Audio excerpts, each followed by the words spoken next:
Good evening. You're watching London Live News at 6 with Tanya Francis as we continue our special coverage during the 10 days of mourning the late Queen.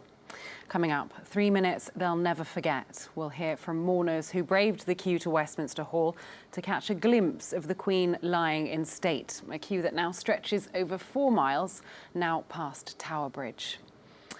And rehearsals are in place for the state funeral on Monday. We'll preview a glimpse of what you can expect as businesses and normal life in the capital will shut down for the day.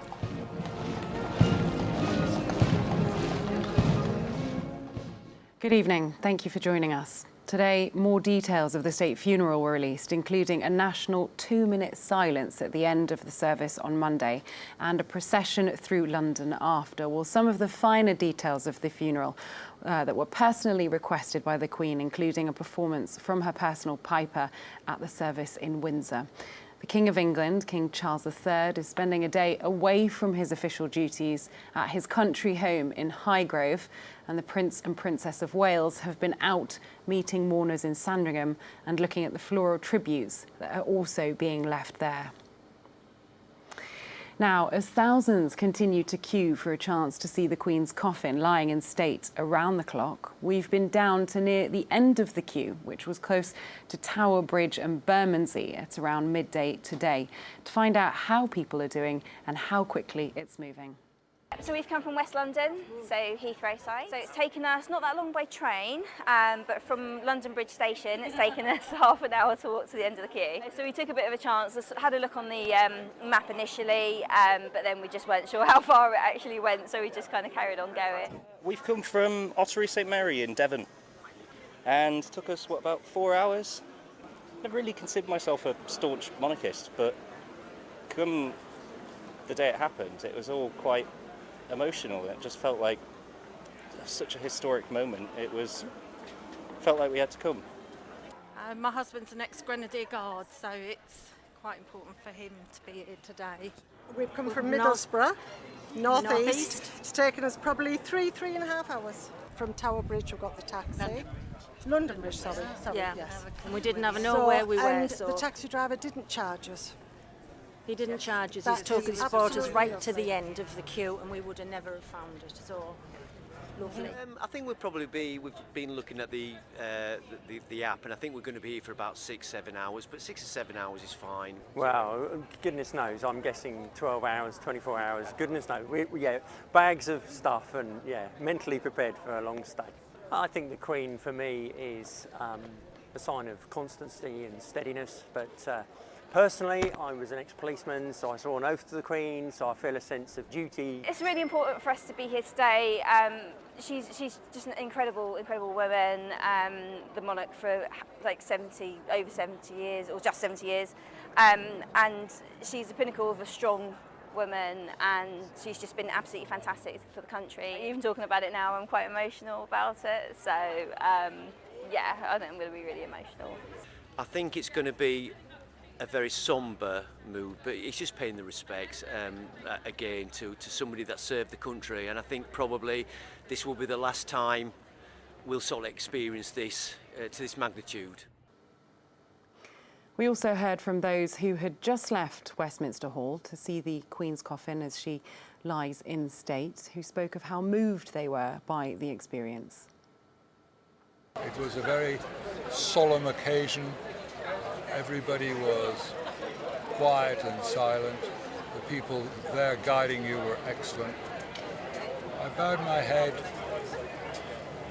when I was opposite the Shaft of Hell, and again when I left the hall immediately afterwards. I didn't know what I would do when I got in, because I'd already cried when I heard about the loss of Her Majesty. I had my tissue ready in my hand, which is now in my pocket, but as I drew closer to Her Majesty, who was laying there, and I got to the centre of where she was, I literally did courtesy, and I said thank you in my mind, because we're not allowed to speak when you get in there. It was very sombre inside of there, very quiet. and I literally broke down in tears as I walked away from her and made it to the entrance to come back out here. And that's when I broke down in tears. It was, again, very emotional, especially when they changed the guards, because we was lucky enough to be in there when they actually changed the guards. So it certainly brings a lump to the throat. And it was very moving when the soldiers took the places of the other soldiers on the corners, and with their busbies on, they bowed their heads, and it looked so solemn and sad. It was just the dropping of their heads was really, really moving. Well, if you are thinking about joining that this weekend, the government have launched a live queue tracker to give you an idea in real time of how long you'll have to wait to pay your respects. So you can find that on the government website, their Twitter page, and also on YouTube. Now, the St John's Ambulance are also on hand to keep those queuing for long hours. They have been helping people out with muscle cramps and fatigue and are encouraging people to keep hydrated. The Queen was the head of the sovereign head of the Order of St John Ambulance, not just here in the United Kingdom, but across the world. So it's a great honour for us to be able to represent all of St John from across the world, supporting the public as they come to pay their final respects to Her Majesty.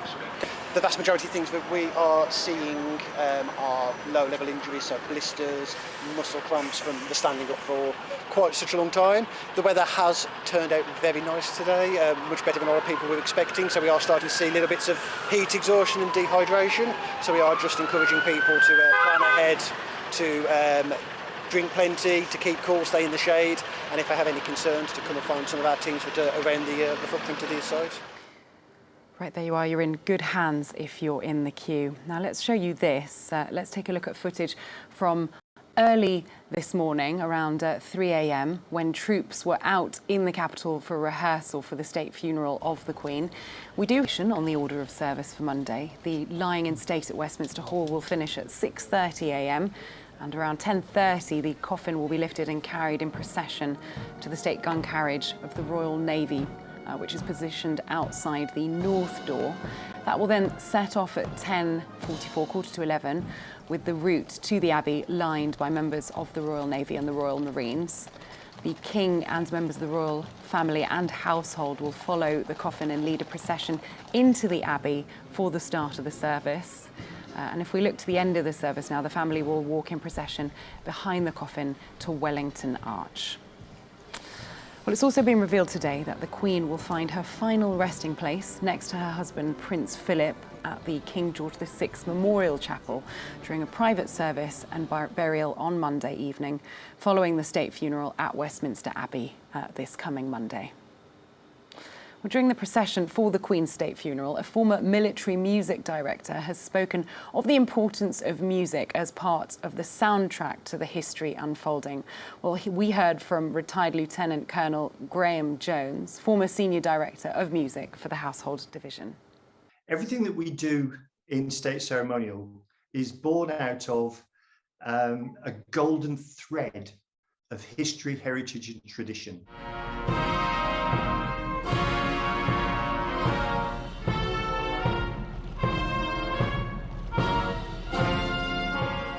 So we're not making anything up. This has come through the past. And so if we go back to Queen Victoria's funeral and music that was performed there, that was Beethoven's March, Chopin's March. They were played repeatedly over the two marches. And then we move forward to the three kings with King George VI. And of course, here we are today. Music is a powerful tool. It unites people and it sets the scene for true reflection. And funeral marches in particularly have a real knack of being able to do that. So I think you'll find it all extremely poignant. There we go, an insight into some of the music that we could be hearing on Monday. Now, a group of MPs and peers sanctioned by China have expressed serious concerns about the Chinese government being invited to the Queen's funeral. Senior Tory MP Tim Lawton and Sir Ian Duncan-Smith wrote this week to the Commons Speaker and Lord Speaker, calling it extraordinary that Chinese representatives should have received an invitation despite other countries, including Russia, Belarus and Myanmar, being excluded. Well, Phil Robertson, Deputy Asia Director from Human Rights Watch, spoke to London Live News. Well, China has a lot to answer for on the human rights dimensions. And I think it's very important that there be a constant drumbeat of international pressure on China's human rights record. That said, China is a very big country.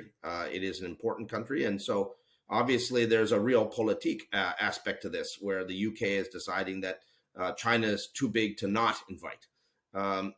I'm glad that the Conservative MPs are raising these concerns, and I hope that it actually results in a greater debate on what China is doing on human rights, both in their country and supporting rights abusing countries around the world.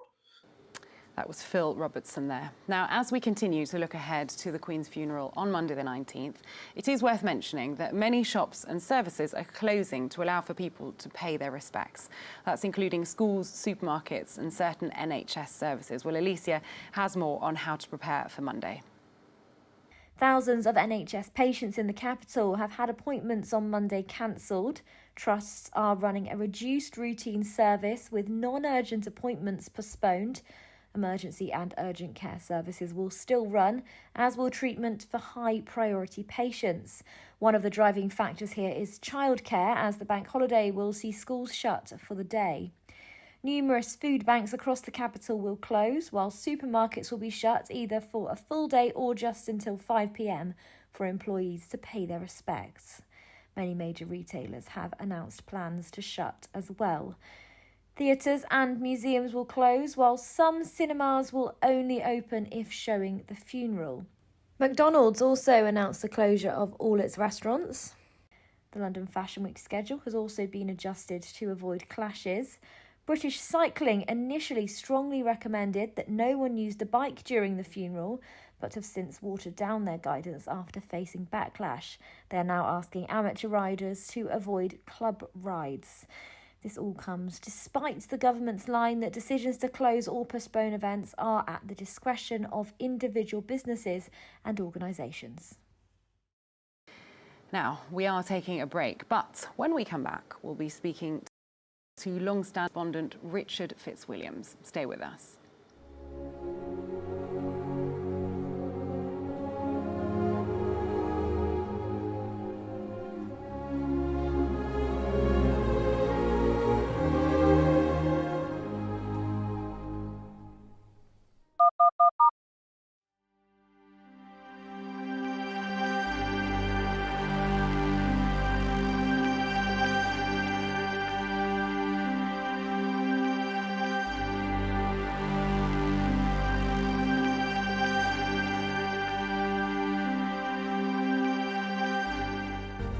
From breaking news to headline events, the latest trends and places to be. You can now keep up to date on daily life in London across London Live's social platforms. Start the day with an update on the travel and weather, and know what's on around the city and what's being seen by others.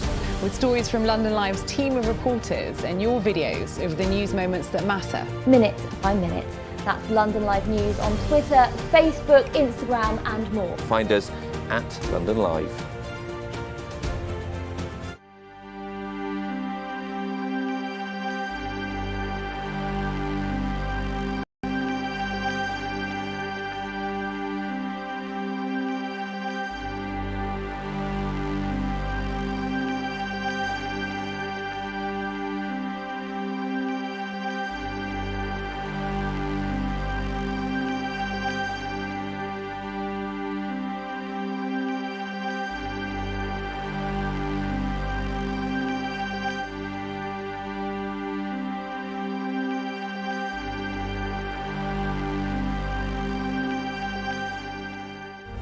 From breaking news to headline events, the latest trends and places to be. You can now keep up to date on daily life in London across London Live's social platforms. Start the day with an update on the travel and weather, and know what's on around the city and what's being seen by others. With stories from London Live's team of reporters and your videos of the news moments that matter. Minute by minute. That's London Live News on Twitter, Facebook, Instagram and more. Find us at London Live.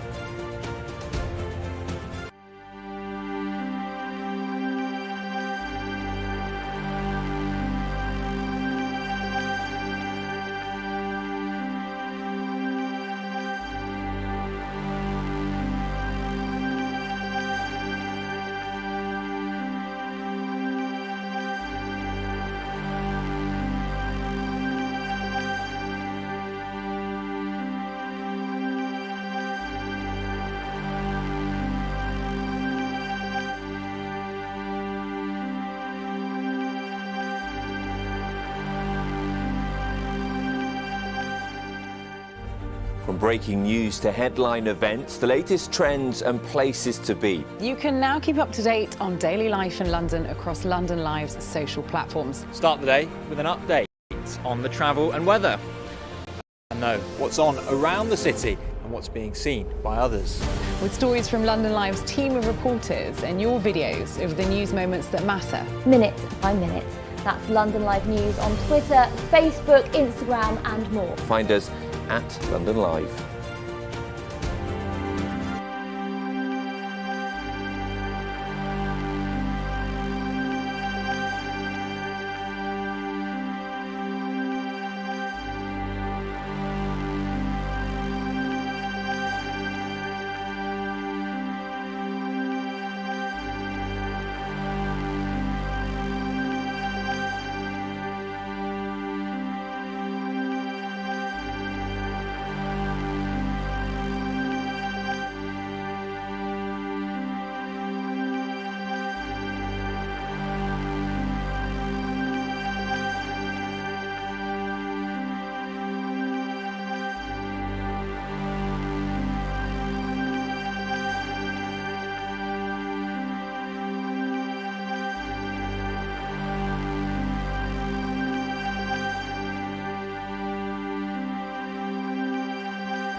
Hello and welcome back to the show as we continue our special coverage of the 10 days of mourning after the Queen's death.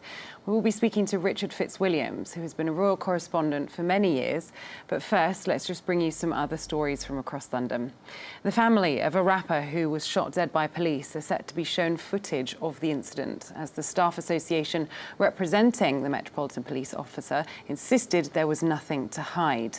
The police watchdog has launched a homicide inquiry after 24-year-old Chris Carber, who was unarmed, died when a single shot was fired into the Audi he was driving following a police chase in Streatham last Monday.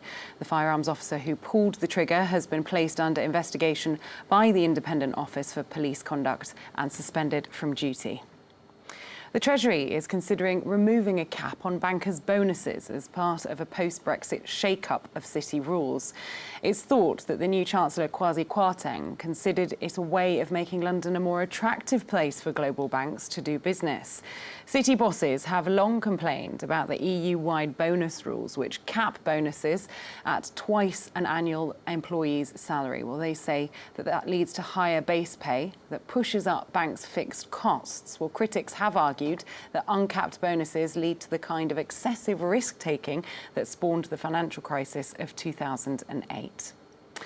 The Elizabeth line has quickly become the most reliable train line in the country, official figures have revealed.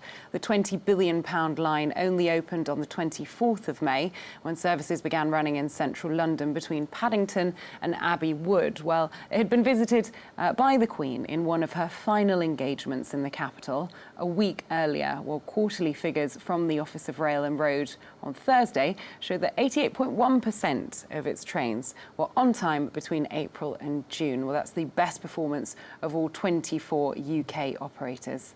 Well, the service will run for the first time on a Sunday for mourners making their way around the capital. The whole line is due to link up in early November. And the greatest ever player to grace centre court at Wimbledon has announced he will retire from tennis aged 41. Roger Federer, a 20-time Grand Slam singles champion, will move away from top-level tennis after the Laver Cup in London later this month. Well, in a statement, the Swiss said, "My body's message to me lately has been clear, but to the game of tennis, I love you and will never leave you." Well, Federer won Wimbledon a record 8 times in his career. Now, back to our new king and to the work he's been doing throughout his life prior to his accession. The Prince's Foundation have said that they will continue its work in East Ayrshire into the reign of King Charles III. Its chair, Dame Sue Bruce, gave the commitment at Dumfries House, which was bought by the foundation set up by the then Prince Charles in 2007. Well, he visited the house and the area on many occasions during his time as heir to the throne and was hosting an event there the day before the Queen's death last week. Well, the death of Her Majesty sparked some uncertainty over the future of Dumfries House and for the foundation and its work. We know, and I'm sure many of your viewers will know, that the King has a great affinity with Scotland. He loves it here at Dumfries House, he loves it in Deeside, but of course he's also a man of the country and the countryside, so he will be seen throughout the United Kingdom enjoying everything that we have. He also has a great interest in cities and how urbanisation develops and how people can continue to live in urban areas but have the benefit of understanding the environment and living in a harmonious, cohesive way. Very good monarch. He's clear in his ideas. He is a really caring person, and those of us that are fortunate to have worked with him at first hand have seen that. He cares about individuals. He remembers their stories. He could walk onto the estate here and meet somebody from, say, Cumnock and remember something in their life and ask them about it. And I think that's actually remarkable when you think of the breadth of his role hitherto. And I'm sure he'll continue to do that. He's got an enormous appetite for work. He likes things to be done. If you say you'll do things, he expects them to be done, and he expects that of himself as well. So I think he'll give a good leadership model. Well, the charity would continue to be known as the Prince's Foundation after its founder's accession to the throne and continue to support communities across the country. Now, as London and the UK continue 10 days of mourning, I spoke to royal commentator Richard Fitzwilliams about his memories of the Queen and how her reign and death was felt internationally, along with his personal memories of the late monarch. The last time that I can think of this sort of global moment of mourning in the UK to this extent, that's also been felt, globally as well as here in the UK, is when Princess Diana died. Would you agree that we are seeing a sort of similar outpouring of love and sorrow as we did then? I think it's very different to then, because though we are undoubtedly seeing the people and their manifestations of grief and how they're feeling, of course, when someone tragically dies in a car crash at 36, and this, of course, the Queen was 96, and it's also very different because you're looking, with the Queen, you're looking at a very long reign of over 70 years. Diana always said that her life could be summed up by a great hope lost in its infancy. So it's very different, and as are the public responses. There are tears from some, clapping from others, or even those, I gather, taking selfies.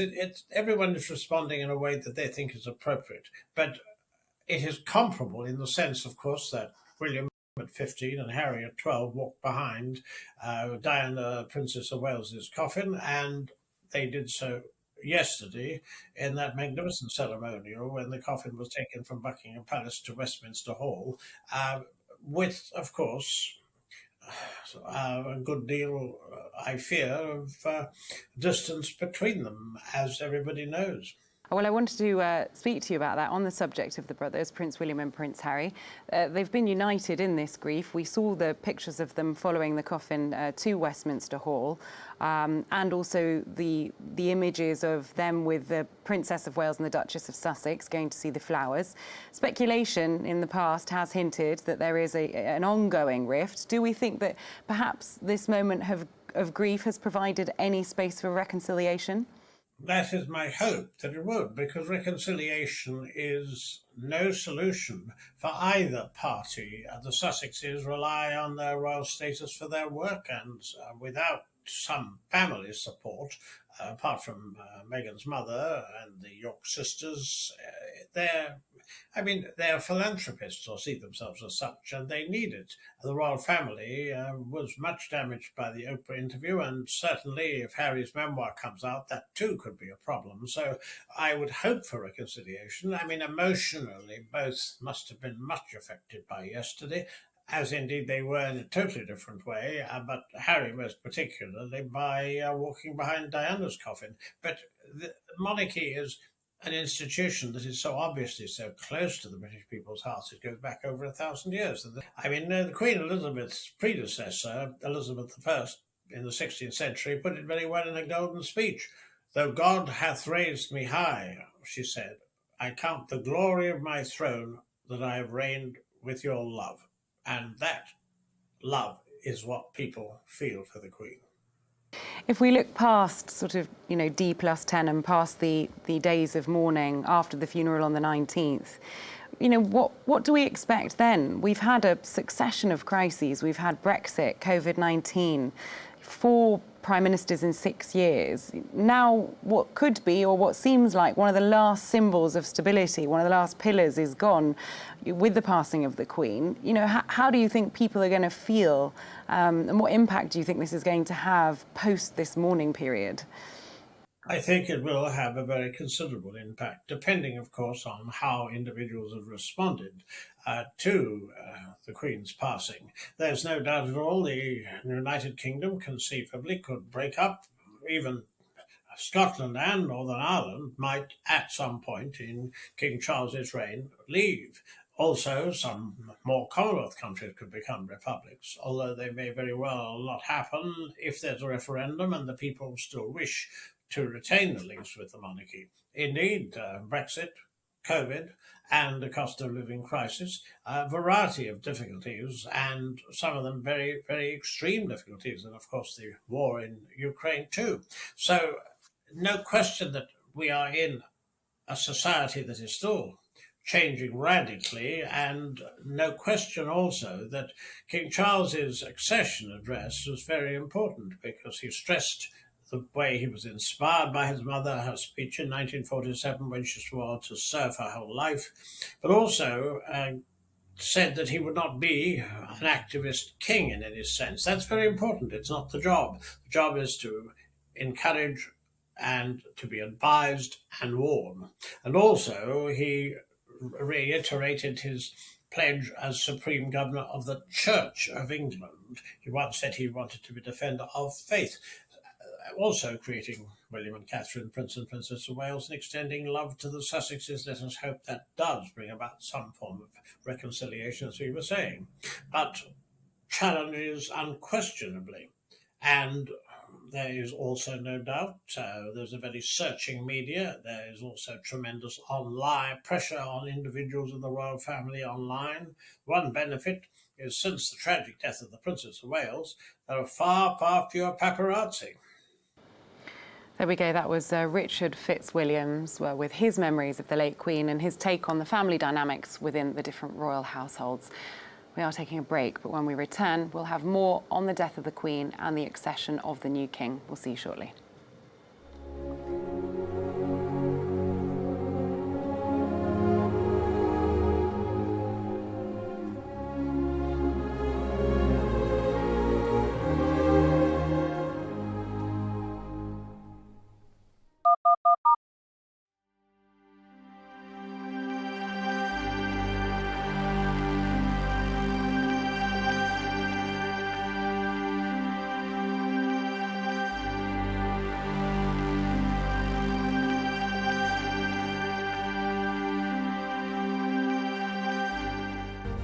From breaking news to headline events, the latest trends and places to be. You can now keep up to date on daily life in London across London Live's social platforms. Start the day with an update on the travel and weather, and know what's on around the city and what's being seen by others. With stories from London Live's team of reporters and your videos of the news moments that matter. Minute by minute, That's London Live News on Twitter, Facebook, Instagram and more. Find us at London Live.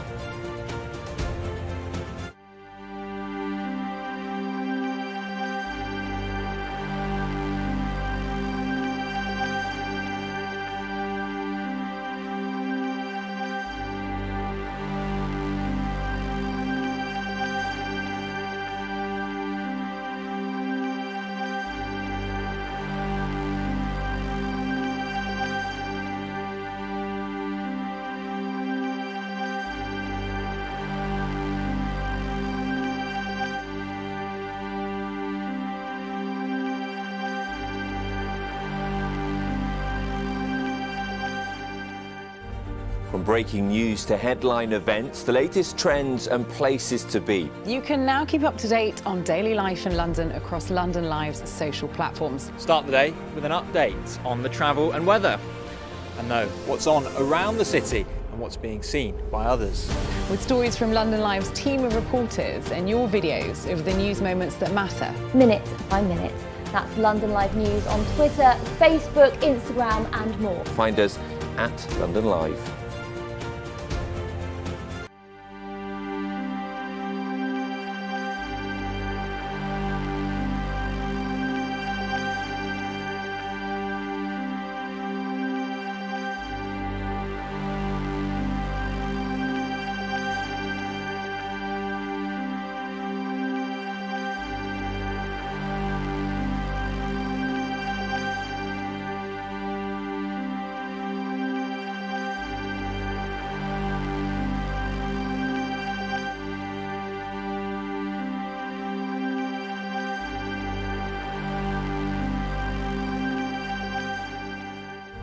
From breaking news to headline events, the latest trends and places to be. You can now keep up to date on daily life in London across London Live's social platforms. Start the day with an update on the travel and weather, and know what's on around the city and what's being seen by others. With stories from London Live's team of reporters and your videos of the news moments that matter. Minute by minute. That's London Live News on Twitter, Facebook, Instagram and more. Find us at London Live.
Good evening and welcome back. A reminder of what has been happening across the capital. Today, more details of the state funeral were released, including a national 2-minute silence at the end of the service on Monday and a procession through London after. Some of the finer details of the funeral were personally requested by the Queen, including a performance from her personal piper, which will be happening at the service in Windsor. Well, the King of England, King Charles III, is spending a day away from his official duties at his country home in Highgrove, and the Prince and Princess of Wales have been out meeting mourners in Sandringham and looking at the floral tributes that are also being left there. Now, as thousands continue to queue for a chance to see the Queen's coffin lying in state around the clock, we've been down to near the end of the queue, which was close to Tower Bridge and Bermondsey at around midday today, to find out how people are doing and how quickly it's moving. So we've come from West London, so Heathrow side. So it's taken us not that long by train, but from London Bridge Station, it's taken us half an hour to walk to the end of the queue. So we took a bit of a chance, had a look on the map initially, but then we just weren't sure how far it actually went, so we just kind of carried on going. We've come from Ottery St Mary in Devon, and took us, about 4 hours? Never really considered myself a staunch monarchist, but come the day it happened, it was all quite emotional. It just felt like such a historic moment. Felt like we had to come. My husband's an ex-Grenadier Guard, so it's quite important for him to be here today. We've come from Middlesbrough, northeast. It's taken us probably 3.5 hours. From Tower Bridge, we've got the taxi. London Bridge, sorry, Yeah, yes. and we didn't have know where we were. And so the taxi driver didn't charge us. He didn't charge us. That He's took is us, brought us absolutely right to the end of the queue, and we would have never have found it. So lovely. I think we've been looking at the app, and I think we're going to be here for about 6-7 hours, but 6 or 7 hours is fine. Well, goodness knows, I'm guessing 12 hours, 24 hours, goodness knows. Bags of stuff and, mentally prepared for a long stay. I think the Queen, for me, is a sign of constancy and steadiness, but personally, I was an ex-policeman, so I saw an oath to the Queen, so I feel a sense of duty. It's really important for us to be here today. She's just an incredible woman, the monarch for like over 70 years, or just 70 years, and she's the pinnacle of a strong woman, and she's just been absolutely fantastic for the country. Even talking about it now, I'm quite emotional about it, so I think I'm going to be really emotional. We also heard from those who had just left Westminster Hall to see the Queen's coffin as she lies in state, who spoke of how moved they were by the experience. It was a very solemn occasion. Everybody was quiet and silent. The people there guiding you were excellent. I bowed my head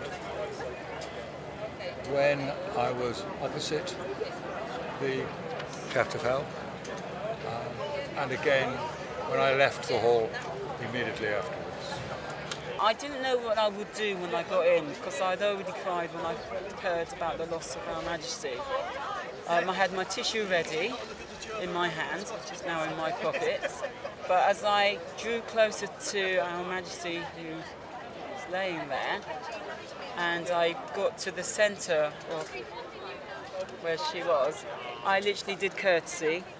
And I said thank you in my mind, because we're not allowed to speak when you get in there. It was very sombre inside of there, very quiet. And I literally broke down in tears as I walked away from her and made it to the entrance to come back out here. And that's when I broke down in tears. It was, again, very emotional, especially when they changed the guards, because we was lucky enough to be in there when they actually changed the guards. So it certainly brings a lump to the throat.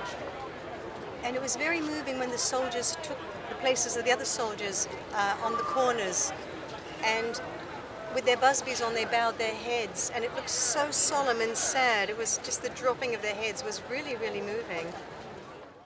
Now, the photographer Alison Jackson, who has previously been known for mixing real celebrities' photographs with a fake look-alike, from celebrities such as Elton John to Michael Jackson, she's most famously been known to create one with Queen Elizabeth II herself. We spoke to Alison about her time as a photographer and her time spent with the Queen's horses in her youth.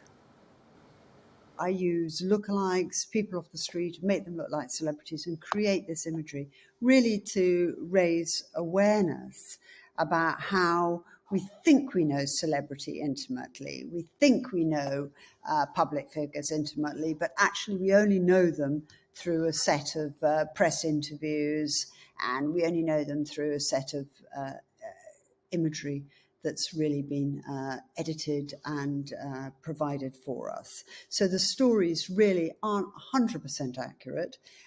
We only know a very small part of the real truth, and I'm trying to give raise questions on that. I've done lots and lots of work about the Queen and the Royals, but I mean, she's been a constant in my life, and so it's absolutely devastating that she is not alive anymore. And it's so not what I expected. I thought she was going to live forever. I mean, it's a complete, huge sadness. And she was such a huge role model for me. Her work ethic, duty, her commitment to duty was exemplary and extraordinary and beyond all of us, I think. So, we saw that at the end when she was still working hard, big smile on her face, and it was only a few days, hours before she's no more. So, extraordinary woman. Some of my images are quite provocative. They're designed to be my images are designed to be thought-provoking, so that we can wonder why we continue to believe in people that we've never really met, but yet we think about them intimately, because they're so constantly in our lives through the media. And there is that expression, you can't imagine the Queen on the loo. Well, and I was trying to break that taboo and go, she's a normal woman here, she like us is, and here is the picture. So that's what that was about. It's not directly on, the picture is not directly about the Queen. The picture is about us thinking that she's way too perfect. The royals are very important to me because they're public figures. They're constantly in our lives. They're constants, like the Queen is an absolute constant. And yet we don't know anything about them. We know very little about them. The Queen was so clever at remaining totally private about herself, right up until the last. We didn't know that what was going to happen 2 days later. She's the most extraordinarily private woman, incredibly self-contained, and that I find wonderful and amazing. But that creates a mystique. We don't know what she was really, really like. We don't know what the royals are really, really like, and so that gets us guessing. That fires our imagination, and so that's what my work's about. That was Alison Jackson there, telling us about her career as a photographer. You're watching London Live News with special coverage as the Queen now lies in state in Westminster Hall. We are taking a short break, but stay with us. We'll see you shortly.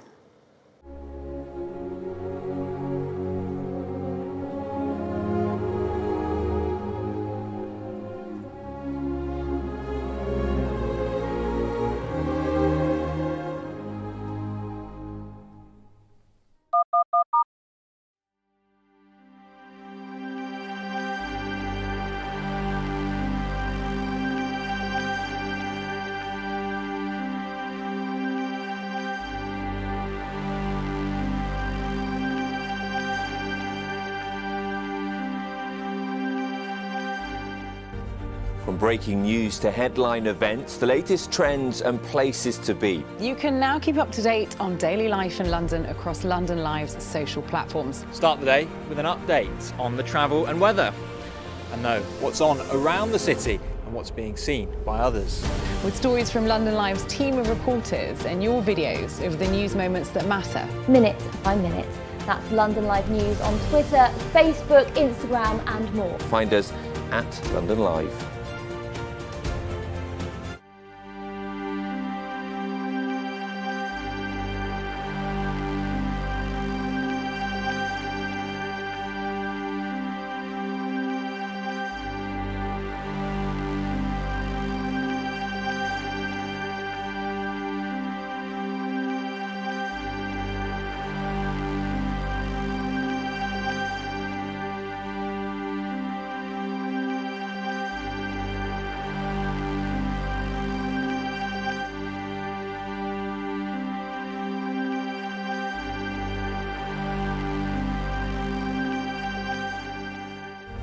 From breaking news to headline events, the latest trends and places to be. You can now keep up to date on daily life in London across London Live's social platforms. Start the day with an update on the travel and weather, and know what's on around the city and what's being seen by others. With stories from London Live's team of reporters and your videos of the news moments that matter. Minute by minute. That's London Live News on Twitter, Facebook, Instagram and more. Find us at London Live.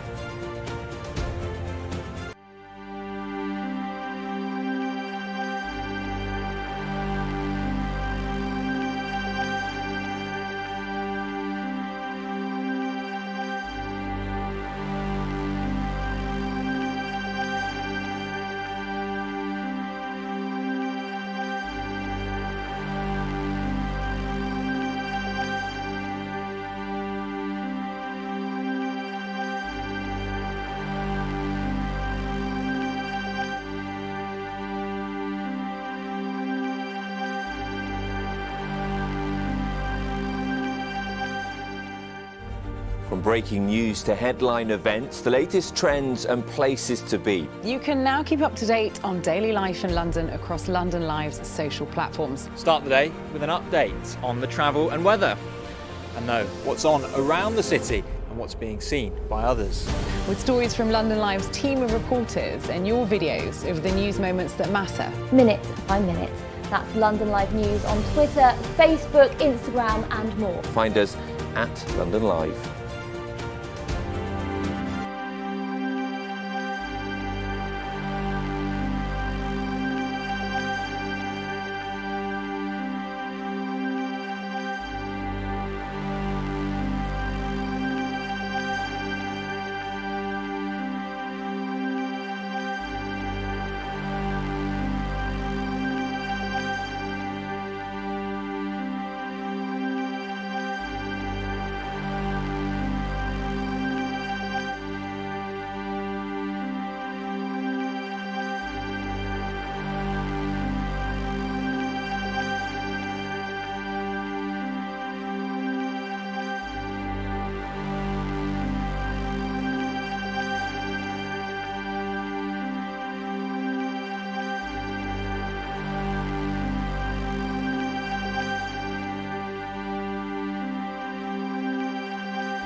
Welcome back to London Live News. Now, I'm sure you'll agree that a cup of tea for many Brits is a key part of their everyday life. Brought to the UK from India in the 17th century, and it's times like this that many of us will be reaching for a comforting cup of tea. Well, we spoke to the tea company Jing about Queen Elizabeth's love of loose leaf tea and their organic mission over the last 18 years. We've drunk a lot of tea in this country for many years, since really the beginning of the reign of Charles II and his wife. They were both tea lovers and perhaps among the first in this country.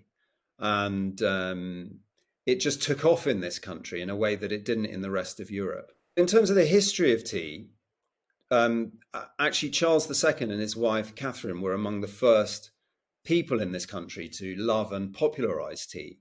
And so tea was associated with the royals from the beginning of its time in which it was consumed in this country. And it continued to be a popular drink, as far as we know, amongst the royals up until the present day. And Her Majesty Queen Elizabeth, we understand, was a great lover of tea and drank our national drink in style. She always enjoyed tea loose. And I understand from what I've heard, at least, that two of her favourites were Assam and Earl Grey. Well, I believe that tea will continue to be very, very popular. At the moment, almost half of all Brits say that if they couldn't consume tea in a single day, they would be upset or even angry. And consumption of tea, specialty tea, is greatly on the increase. There's a huge interest in new varieties of tea and higher quality teas as well. And I think that it will continue to be consumed in great quantities for many, many years to come. But people love tea because it refreshes, it hydrates, it can be delicious, especially if you drink a high quality loose leaf tea. But it also has these two effects. It wakes you up and relaxes you at the same time. And that's something that coffee doesn't do. It tends to leave you a bit wired. And so that calm focus that tea can bring is great for when you drink it alone or with friends to socialize and to re-energize. All those qualities are wonderful. It's also a great source of antioxidants as well, which are very important for health and longevity. I founded a company called Jing, which specializes in single origin teas that really embody the finest, best experience of tea that you can have from around the world. And I think that as our national drink, I wanted to make available a kind of tea experience that people could really celebrate our national drink in style with. Afternoon tea has always been a well-known and celebrated, I suppose, national occasion. And it's a combination of certain foods like sandwiches and cakes and scones, but the tea is also very important as well. And typically it would be a black tea consumed with milk. And for that, as well as our kind of typical British tea, which is strong tea with milk, the Queen's favourite Assam is the perfect drink because it's full flavoured, it's strong, it's malty, and it goes very nicely with milk as well. And that will go really well with food like sandwiches and cakes. So our classic sort of black tea with milk is actually in decline. People are drinking less of that these days, and they are drinking a lot more green tea, other types of tea as well, like white tea, jasmine teas, and herbal infusions as well, like chamomile, peppermint, and others. And actually, historically, black tea was consumed less than green tea in this country for more than 100 years. It wasn't until the 1800s, later 1800s, that we were consuming more black tea. So actually, it's something new, but it's also not something new as well. And I think that these days people are wanting to explore. They want more provenance. They want more quality of experience. And so loose tea provides that opportunity for people to explore, as well as the supermarket shelves have many, many types and varieties as well. Well, that was Edward Eisler telling us more about Queen Elizabeth's love for tea, as well as the health benefits from drinking it. Now, ahead of the funeral, as the nation pays their respects to the Queen and reflects on her legacy, global fashion psychologist Shakalia Forbes-Bell spoke to Hebe about what impact the Queen had on fashion and how her colourful wardrobe will always be remembered. I think traditionally, especially in many Western cultures, you know, black and kind of muted colours are seen as being something quite respectable. But I just think it's pretty interesting if you look at the Queen just as a symbol and what she was wearing. You know, she was known for that pop of colour and a cord. Like, that was something that was very symbolic of her reign. And I think I've seen people talking about how she was very deliberate in choosing those colours in order to stand out and, you know, make her presence known when she might not have been able to voice certain things. So I think it's interesting that we will, because we are adhering to specific rules and regulations, and, you know, in a very British way, you know, you kind of abide by what's normal and what's kind of wanted of you. So people might be sticking to those muted tones. But I think if we're really choosing to celebrate the Queen and her life, like as a woman, and her fashion choices, you'll be bold and you'll go out there and dress in a way that's very, you know, out there and significant for you and significant of her style as well. So it depends on your personal opinions. You know, grief is something that's very personable, and people want to mourn and celebrate someone's life in the way that they see fit. But I think for me, if I was going to celebrate someone that is very, you know, strategic and very like celebratory with their fashion choices, I would choose to honour that when they've passed as well. What was your take on the Queen's fashion throughout her life? What did it mean to you, and what kind of impact did it have on your career? I think looking at the Queen's fashion, I think it was quite bold, and she made quite statements with her colours. I think there's so much research and survey data in this country specifically that said that people like to have muted wardrobes. They like to stick to the blacks, the greys, and the nudes. And there's research that says that people choose these colors because they find them to be less individualizing. It makes them not stand up from the crowd and doesn't make them rock the boat. But in my book, in Big Dress Energy, I talk about color psychology and the impact that certain colors can have on you.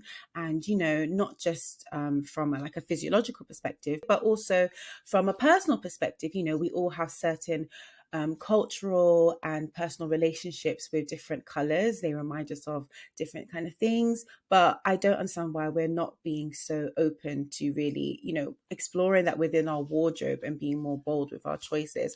And I think if you're looking at the array of the Queen's wardrobe, we hardly saw her wear black. If it wasn't for a funeral or something a bit more stately, she was a fan of color. And I think if you're looking to the Queen for any kind of fashion kind of advice or anything like that, it would be to be bold and be out there and make a statement and not shy away from color, and use it as a way to reflect your mood and reflect all the different elements and the rainbow of your personality. Well, there you have it, another way in which Queen Elizabeth will be remembered for her very colourful and beautiful clothing.